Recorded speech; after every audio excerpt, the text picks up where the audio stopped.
பாஜக தலைமையிலான தேசிய ஜனநாயக கூட்டணியில் அதிமுக மீண்டும் இணைவதால் அதிமுகவை கடுமையாக விமர்சித்த அண்ணாமலை தமிழக தலைவர் பதவியில் இருந்து நீக்க டெல்லி மேலிடம் முடிவு செய்துள்ளது. இதனையடுத்து அதிமுகவில் இருந்து பாஜகவுக்கு வந்த தென் மாவட்டத்தைச் சேர்ந்த நயினார் நாகேந்திரன் தமிழக பாஜக தலைவராக நியமிக்கப்படலாம் என்கின்றன அக்கட்சி வட்டாரங்கள். தமிழக சட்டசபை தேர்தல் அடுத்த ஆண்டு நடைபெறும் நிலையில் பாஜக தலைமையிலான தேசிய ஜனநாயக கூட்டணியில் மீண்டும் அதிமுக இணைய இருக்கிறது. டெல்லியில் மத்திய உள்துறை அமைச்சர் அமித்ஷாவை அண்மையில் அதிமுக பொதுச் செயலாளர் எடப்பாடி பழனிசாமி தலைமையிலான குழு சந்தித்து பேசியது. இதனைத் தொடர்ந்து அதிமுகவுடன் பாஜக கூட்டணி பேச்சுவார்த்தை நடத்தி வருவதாக மத்திய அமைச்சர் அமித்ஷா அதிகாரப்பூர்வமாக அறிவித்தார். அதே நேரத்தில் அதிமுக தரப்பில் இதுபோன்ற உறுதியான எந்த தகவலும் தெரிவிக்கப்படாமலே இருந்து வருகிறது. இந்த நிலையில் டெல்லி சென்ற தமிழக பாஜக தலைவர் அண்ணாமலை மத்திய அமைச்சர் அமித்ஷாவை சந்தித்து பேசினார்.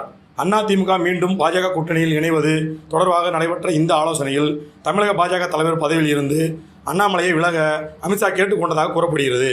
அதிமுகவுடனான கூட்டணியை முறித்தது, அதிமுக பொதுச் செயலாளர் எடப்பாடி பழனிசாமியை ஒருமையில் இழிவாக விமர்சித்தது உள்ளிட்டவைகளால் அண்ணாமலை மீது அதிமுக தரப்பு கடும் கோபத்தில் இருந்தது. இதனை தணிக்கும் வகையில் அண்ணாமலையை தமிழக பாஜக தலைவர் பதவியில் இருந்து விலக டெல்லி மேலிடம் உத்தரவிட்டுள்ளது. மேலும் தமிழக பாஜகவின் புதிய தலைவராக தென் தமிழ்நாட்டைச் சேர்ந்த நயினார் நாகேந்திரன் நியமிக்கவும் டெல்லி பாஜக மேலிடம் முடிவு செய்துள்ளது. நயினார் நாகேந்திரன் அதிமுகவில் இருந்து பாஜகவுக்கு வந்தவர். பாஜக கூட்டணியில் அதிக இடம் பெறுவதால் இரு கட்சிகளிடையே நயினார் நாகேந்திரன் சுகமமான உறவை முன்னெடுத்துச் செல்வார் என்பது டெல்லி மேலிடத்தின் நம்பிக்கையாம். அத்துடன் தமிழக பாஜக தலைவர் மாற்றத்தில் பாஜகவின் டெல்லி மேலிடம் இன்னொரு ஜாதி கணக்கையும் போட்டு வைத்திருக்கிறதாம். மேற்கு மண்டலத்தில் அதிமுக பாஜகவுக்கு கணிசமான வாக்குகள் உள்ளன. அதிமுக பொதுச் செயலாளர் எடப்பாடி பழனிசாமி, அண்ணாமலை இருவருமே கொங்கு வேளாளர் கவுண்டர் ஜாதியைச் சேர்ந்தவர்கள். அண்ணாமலை பதவியை பறித்தாலும் கொங்கு வேளாளர் கவுண்டர் ஜாதி வாக்குகள் இந்த கூட்டணியை விட்டு வெளியேறாது என்ற நம்பிக்கை இருக்கிறதாம். மேலும் தென் தமிழ்நாட்டில் அதிமுக பாஜக இரு கட்சிகளுமே வாக்கு வங்கி கிடையாது. கன்னியாகுமரி பகுதியில் மட்டும்தான் பாஜகவுக்கு செல்வாக்கு உள்ளது. அதிமுகவின் வாக்கு வங்கியாக இருந்த தேவர் ஜாதியை வாக்குகளை டிடிவி தினகரன், ஓபிஎஸ் இருவரும் தங்கள் பக்கம் திசை திருப்பி வைத்துள்ளனர். இதனால் தென் தமிழ்நாட்டில் பாஜக,